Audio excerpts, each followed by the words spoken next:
I'm going to have a liver biopsy. Why do you do biopsies? So are they diagnostic or are they treatment in their own right? Are they? A biopsy. What is a biopsy? That's to take out a piece of tissue. It's a diagnostic. All right, now which one is for treatment purposes? The gastrectomy or the liver biopsy? The gastrectomy is. Because that's the treatment. You're taking out the stomach. So that's the treatment. Liver biopsy is just to take out a piece to see if it needs to come out. All right? Which one is definitive treatment? A total hip replacement or a heart catheterization? Why? Because you had to take care of them.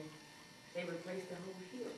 Because it was, correct what was wrong. And the heart catheterization itself was diagnostic, wasn't it? Unless they did something along with the heart catheterization. All right, so definitive treatment means you are actually doing something to the person's body to fix the problem, as opposed to something that's diagnostic or exploratory. All right, is a liver biopsy diagnostic? Yes. Yeah. Is a bronchoscopy diagnostic? What is a bronchoscopy? They're looking down your throat to your bronchus. It's diagnostic. Oh, but if it's a bronchoscopy with the removal of a foreign body because I aspirated a garden pea, then it's definitive. So you see, you can't automatically say something is one way or the other without knowing all the circumstances. All right, a patient is going to have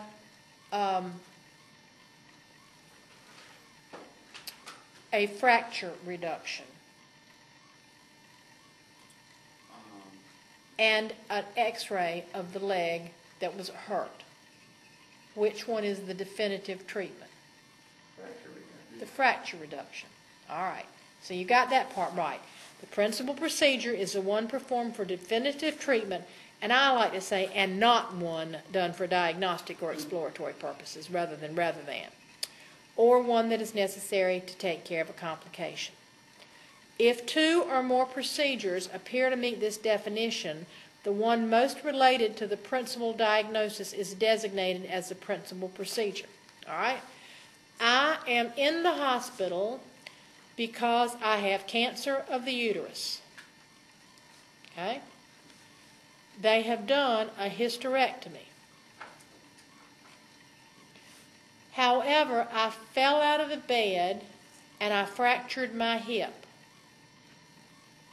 And then they had to do a total hip replacement.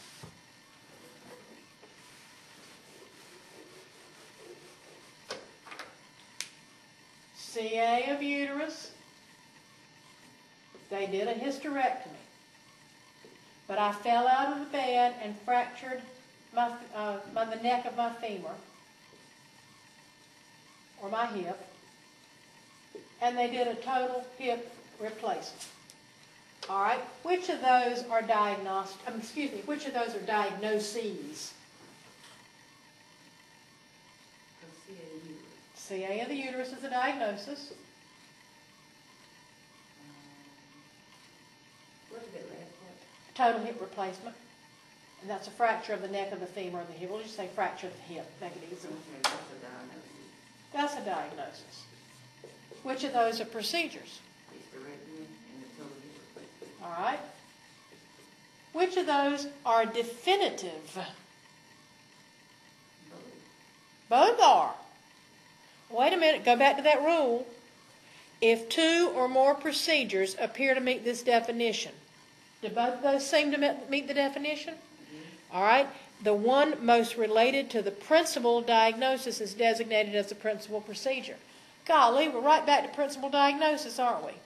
So which of those is the reason determined after study to be chiefly responsible for causing the patient's admission? The hysterectomy would be the principal procedure because this is the principal diagnosis. Now, which one might have cost more? hip replacement might have. See how it works?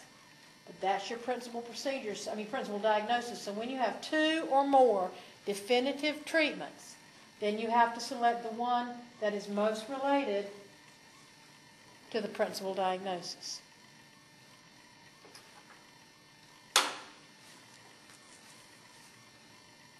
All right, if both are equally related to the principal diagnosis, this is one of the few times that you can pick the one that pays the most, okay? When you've got both of them equally related to the principal diagnosis. Now, let me see if I can think of an example. All right, the patient has cancer of the stomach and intestines, and you have done a gastrectomy and a enterectomy, okay, because that's just real broad.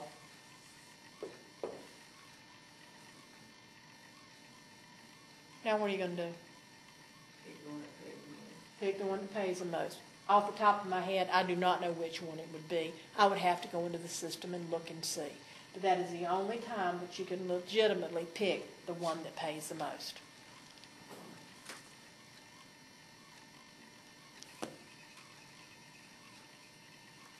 Okay, any questions? We didn't get real far tonight, but because we've got a lot of detailed stuff here. The late effects always kind of throw people, and so I like to spend a lot of time on that.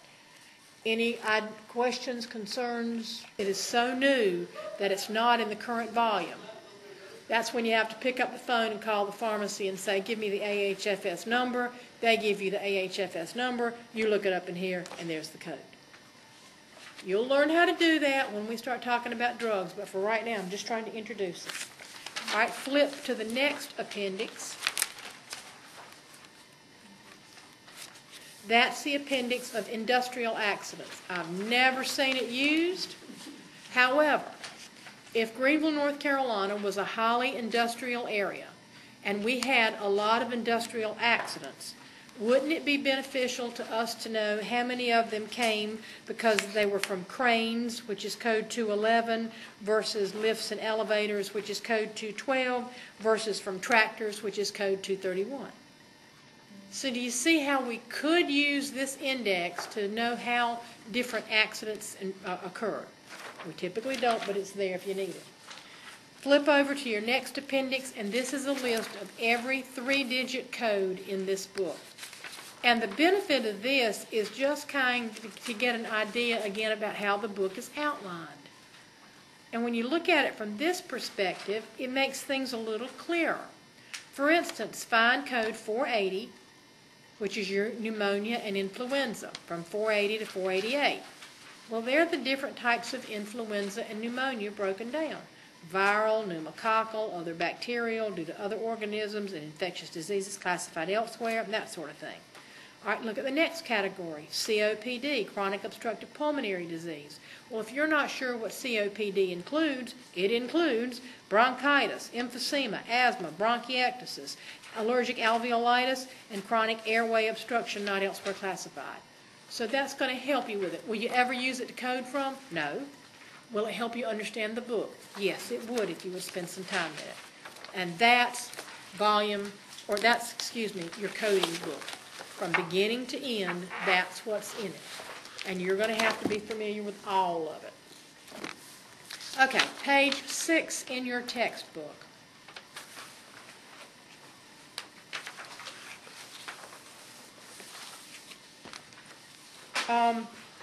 Look at the explanation of what the alphabetic index of diseases and injuries does. Make sure you've read it all.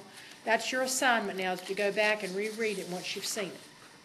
Take a look at page 8.